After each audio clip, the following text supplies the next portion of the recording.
Okay, when last we left off, we had made our animation timeline right here, our block fall. We had given it values and everything, but when we play tested it, nothing happened. And this is because we have assigned values for this timeline, but we have not actually told it what we want to use those values for. So you'll see here that since we have added a new float track, we actually have a new output node right here that was not there when we first added the timeline, and it's called Z height because we named our track right up here Z height. So now we need to take this value, and again, this light green color of these pins denotes a floating point value, which is just a value that can contain a decimal place value. And we need to tell it what we want to do with these numbers, because right now they're just numbers and they have no context. So we know that what we want to move is our static mesh component, right? So again, our static mesh is just this placeholder cube for the moment. We will be replacing it eventually. So, but right now, this cube is more than sufficient for testing purposes. So let's tell it to do something to this static mesh. And the way we're going to do that is by dragging out a reference. So we're just going to click and drag onto our graph here, our event graph, and we'll get a reference to our static mesh, just the same way we got a reference to our player before.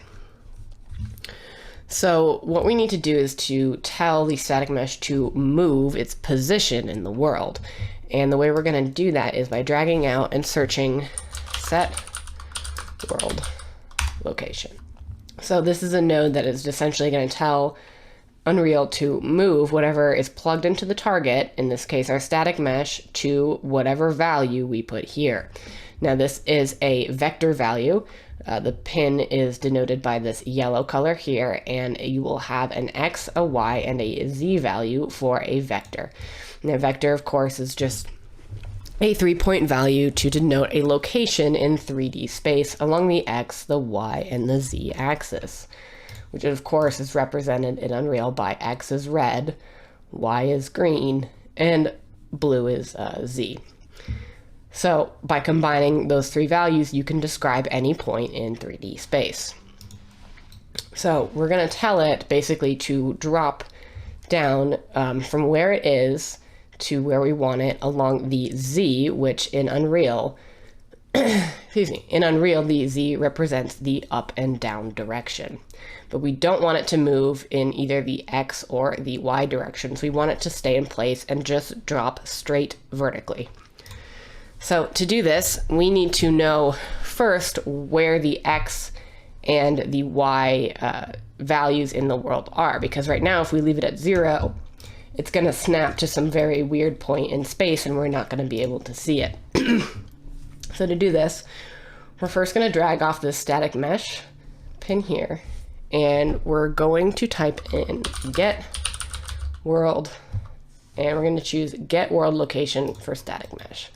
Now it's going to create this sort of erroneous reference here. It's just trying to cover its bases so that we don't leave this field blank, but you can see this field for target is already connected. So we are going to delete the static mesh here.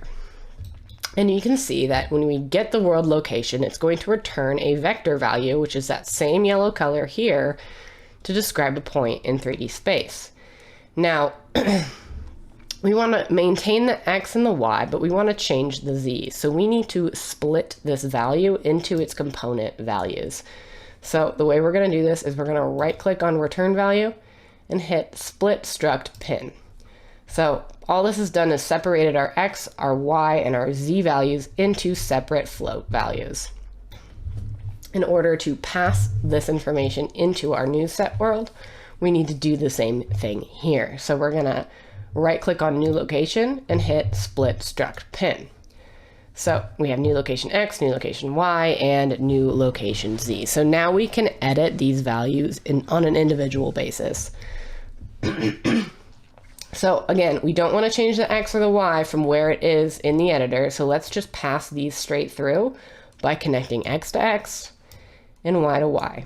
And we only want to change the Z. So what we're going to do is take this new Z height information from our timeline and plug that into the Z. And the last thing we need to do is to tell it how to use this information. So we're going to pull off of the update pin and connect it into the executable pin on the set world location. So that means that basically it will evaluate every point along this line and pass that information into the Z location.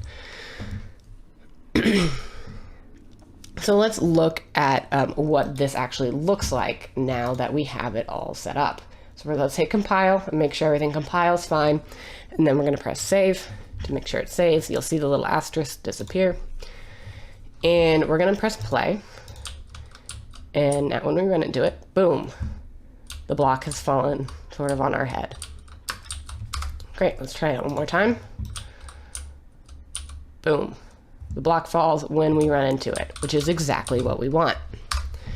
So the block falls in the manner that we want, but we need it to basically reset. So if I were to basically do that, where I didn't run all the way through it, and the block, but I still ran into the collision volume and the block fell, well, now this level has become impassable because the block is now blocking my way. So we need it to rise back up and reset.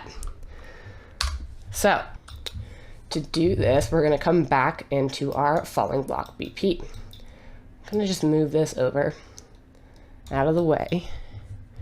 And I'm going to group all of this together because I'm now currently finished with it. Let's call it block fall.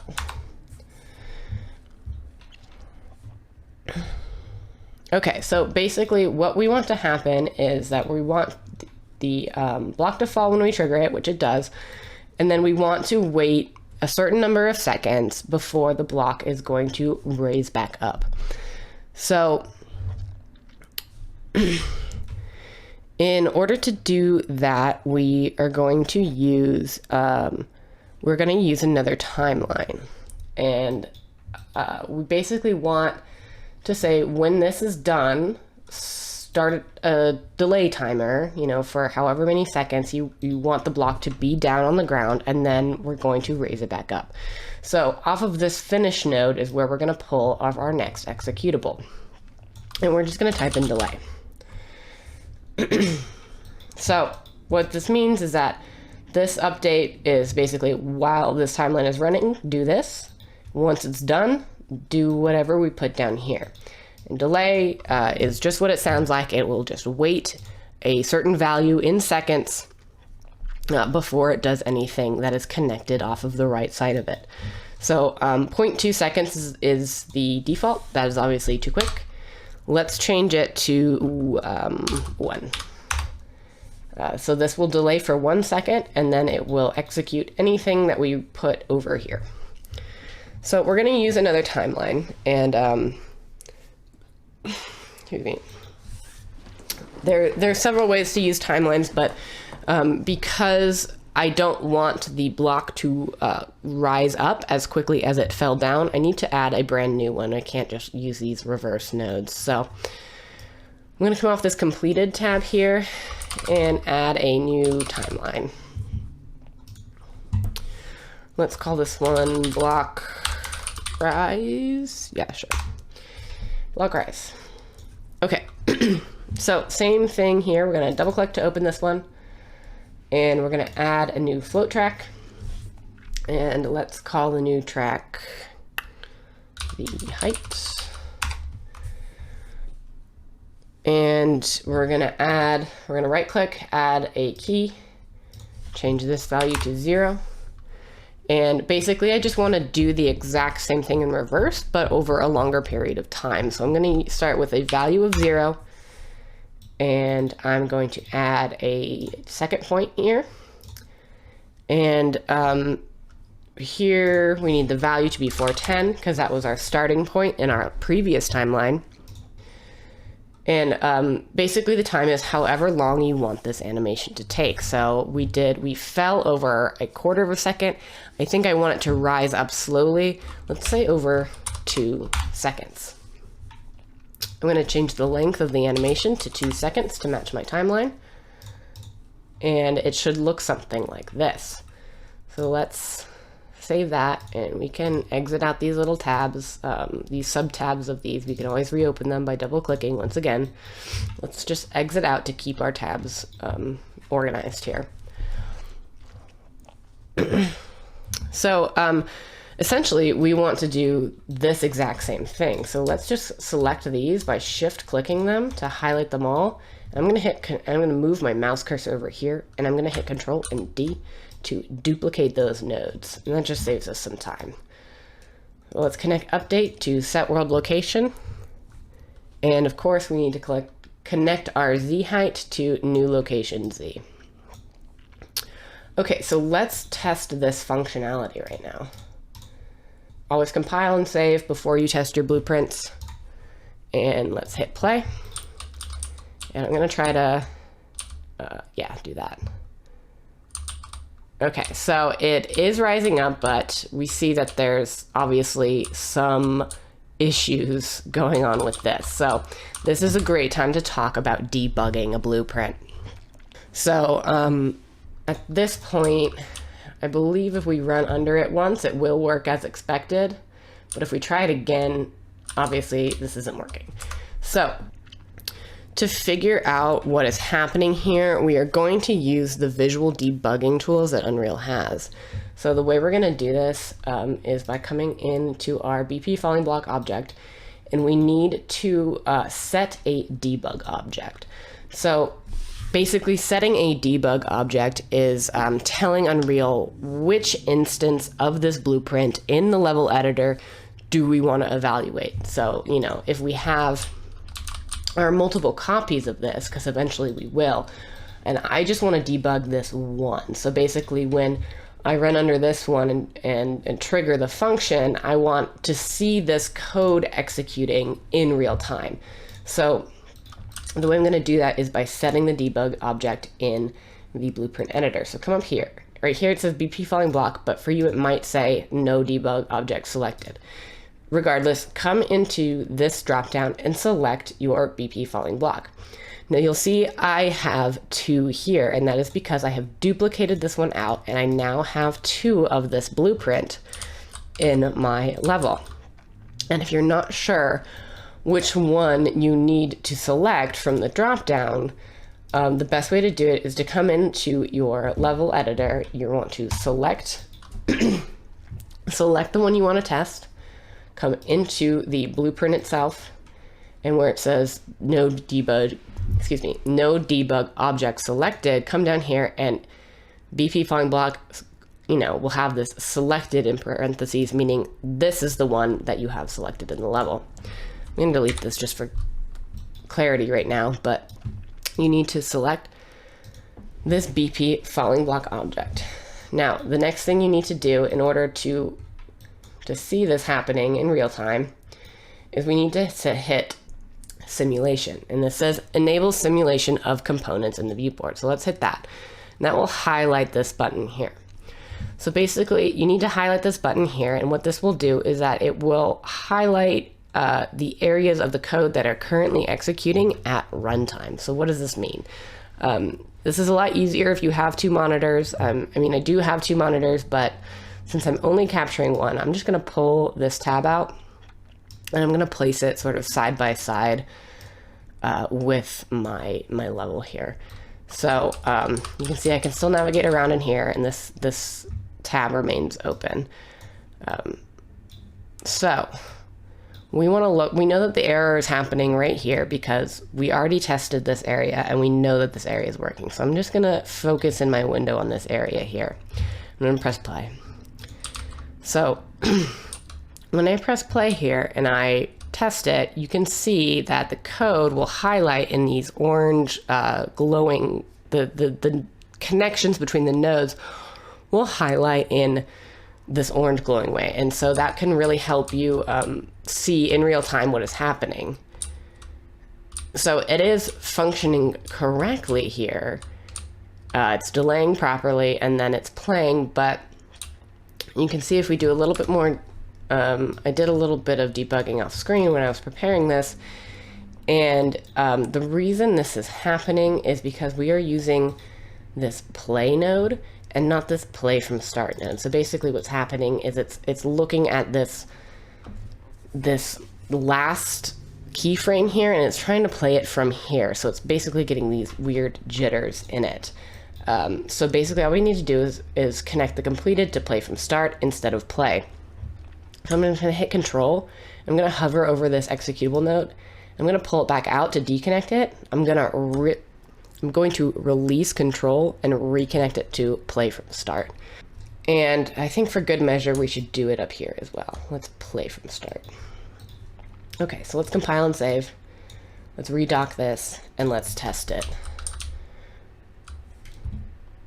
And we see here that that is working exactly the way we wanted it to.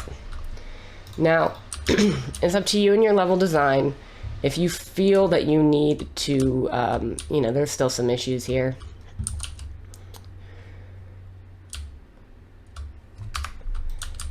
There's still a few issues that we can work out the kinks for. At this point, it is working well enough for our current level of our build. So, actually, let's try it with just playing on the fall and then play from start from the rise. Let's see if that works a little bit better. Oh, we got smushed. So at this point, you may need to add another delay in order to make this obstacle passable. So if this is falling too quickly, we need to add a delay that will allow our player to pass through it. This is very simple. All we need to do, so we have our component begin overlap. We're going to check if it's the player. And then before we start falling, we're just going to add a delay node. And for right now, let's just leave it at 0.2. So now, boom, it's a little bit easier to pass through this.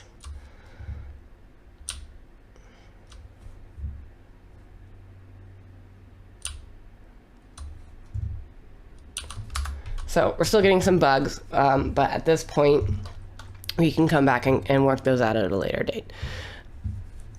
Let's try this out to make sure this is passable when we have more than just one of these blocks. So let's go press Alt and grab our blueprint object, and we're going to duplicate it the same way that we duplicated all these wall pieces and things. So let's go.